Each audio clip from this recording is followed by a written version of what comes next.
A robbery at the bank? I'll be right there, he proclaimed, hanging up and informing the sheriff of the urgent situation. A robbery? Quick, call an unemployed teen. The sheriff, not one to shirk his duty, raced out of the shop, sirens blaring.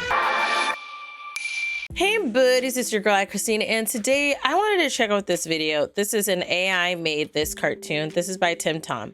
The reason I wanted to check it out because, I mean, I'm sure. Hold on, I got the hiccups. Hold on. Okay. Excuse me. Hopefully it's gone.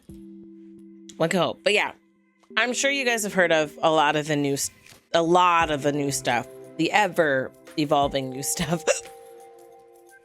Like this hiccup. That's been happening with AI. You have ChatGPT. Okay. You have ChatGPT, which has become like this source to do anything. You type in, if you're not familiar with ChatGPT, it's an AI that is a text-based AI. So you can ask it questions and it can answer. It can create, you can ask it to do anything. You can ask it to write a book. You can ask it to write a script. And therein lies parts of the writer's strike that's happening. It's parts of it, not the whole thing, but it plays a part in it.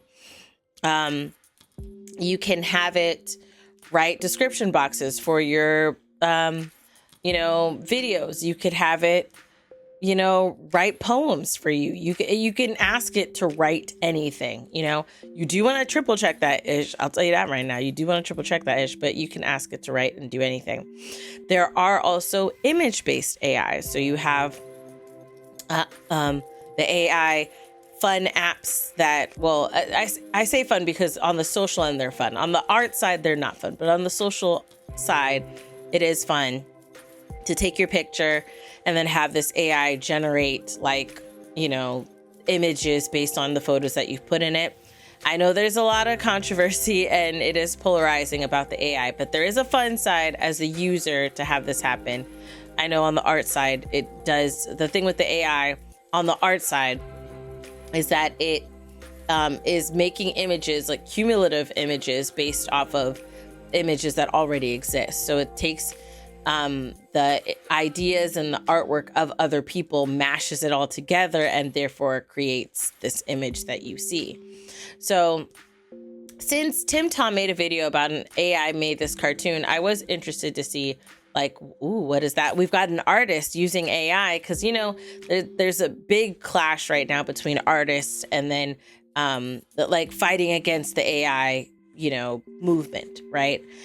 So I'm interested to see this artist, use it and his thoughts on it, all the things. So let's dive in. Let's see what's in store. Links down below to become a member or patron to get the uncut reaction to all the shows we check out.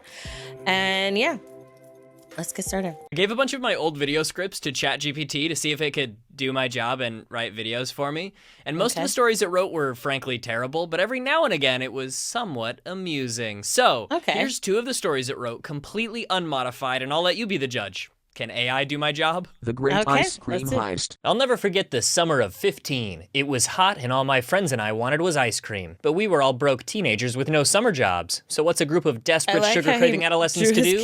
Plan the greatest ice cream heist of all time, of course. Now, in our small town, there was a quaint ice cream shop run by a sweet old couple, Mr. and Mrs. Johnson. Their ice cream was legendary, and it was all we could think about. We needed a plan, a foolproof way to get our hands on some of that sweet, sweet, ice-cold goodness. Enter Jake, the mastermind of our group. John McHale? He devised a plan so intricate and cunning it could only be the work of a teenage sugar addict. The plan was simple. Distract Mr. and Mrs. Johnson while the rest of us grabbed as much ice cream as we could carry. So we put our plan into action. Jake, being the smooth talker he was, struck up a conversation with the Johnsons about their secret ice cream recipe. Meanwhile, the rest of us, armed with our backpacks, snuck behind the counter. Luckily, Mr. and Mrs. Johnson were blind. I swear, we moved like ninjas. ninjas, silent and swift. We filled our bags with tubs of ice cream, our hearts pounding with adrenaline. We couldn't believe it was working. We were actually gonna pull it off. Suddenly, the door to the shop swung open, and who walked in but the town sheriff? We froze, the ice cream tub still in our hands. Jake, ever the quick thinker, gestured for us to hide. Only a genius could think of that. We scrambled to the storage room, our hearts now pounding for a different reason. The sheriff sauntered up to the counter, exchanging pleasantries with the Johnsons. To our horror, he ordered a large scoop of the very flavor we had just swiped. Mrs. Johnson, bless her heart, started searching for the tub, her confusion growing as she realized it was missing. Jake, sensing our imminent doom, decided it was time for a Hail Mary. He whipped out his phone, pretending to receive a call. What's that? A robbery at the bank? I'll be right there, he proclaimed, hanging up and informing the sheriff of the urgent situation. A robbery? Quick, call an unemployed teen. The sheriff, not one to shirk his duty, raced out of the shop, sirens blaring.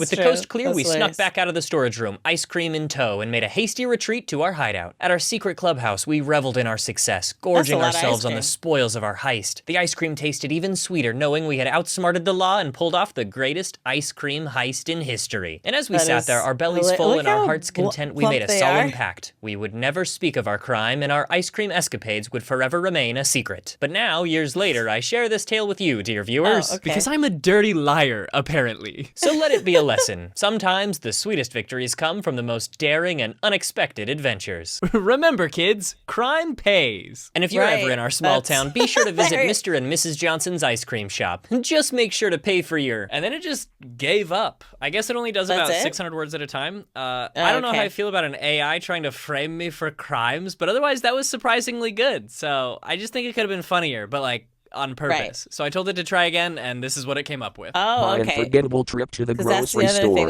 Now, we've all had those awkward moments in public, right? But I'm a bit of a specialist in that field. I'm like the Picasso of awkward moments, a true virtuoso. Let me tell you about the time I went to the grocery store and things went south real quick. So it was a normal day. I was doing my grocery shopping like the responsible adult I am. Well, sort of. I was actually in the frozen pizza section trying to figure out which one had the most cheese. Anyway, there I was, minding my own business.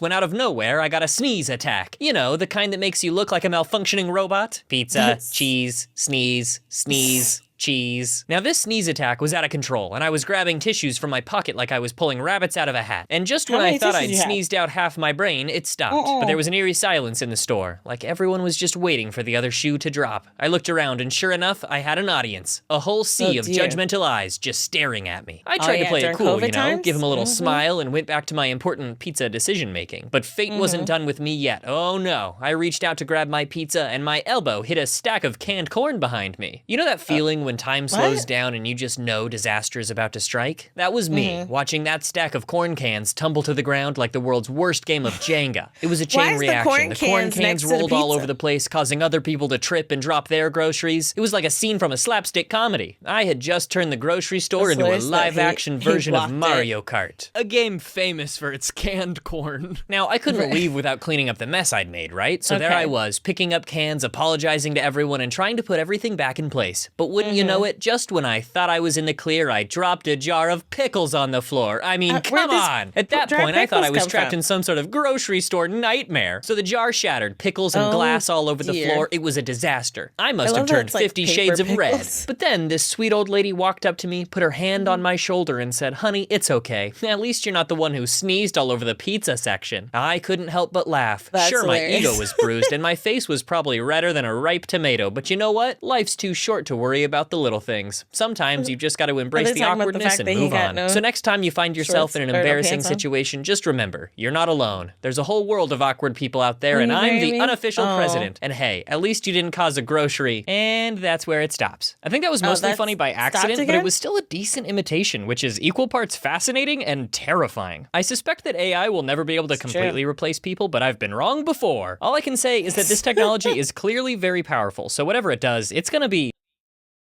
And he... And what's hilarious is that he ended the video just like ChatGPT ended their thing. So it is an interesting thing. I do feel like it can be. Here's my Christine's take on AI. I feel like there's cool parts about the AI, you know, generative AI world, and then there's like scary parts, you know. the cool things are things like this, right? Where like you can use it to make a description box, like a paragraph in your description box, because that's something I wanted to try. And then what's cool is that it is trainable. Like you can say, hey, include more funnier bits or something like that. After like let's say you've given it a prompt, like write a description box, write 3 sentences about, a tiger. And then you're like, okay, this is great, but add more funnier bits or add more funnier parts or make it funny, and it will learn, it'll train, it'll work off of that. So those are the great things. The scary things is like with the images, you can have photorealistic images of like looking like a picture of a human being. You can prompt, I forgot what the image one is called, but there's an image one that you can say like a photo of a man drinking water, and it can make a photo of a non-real person. Like it's not a real person, but they make a photo of a man drinking water. Like let's say man drinking water while it's raining outside and his dog is on his lap, and it'll do this whole image that from the prompt that you've given it, and it looks like a real person, but it's not. That is just scary. That just scares me, Hold on, this is starting to hurt my ear here. But yeah, I feel like I look funny.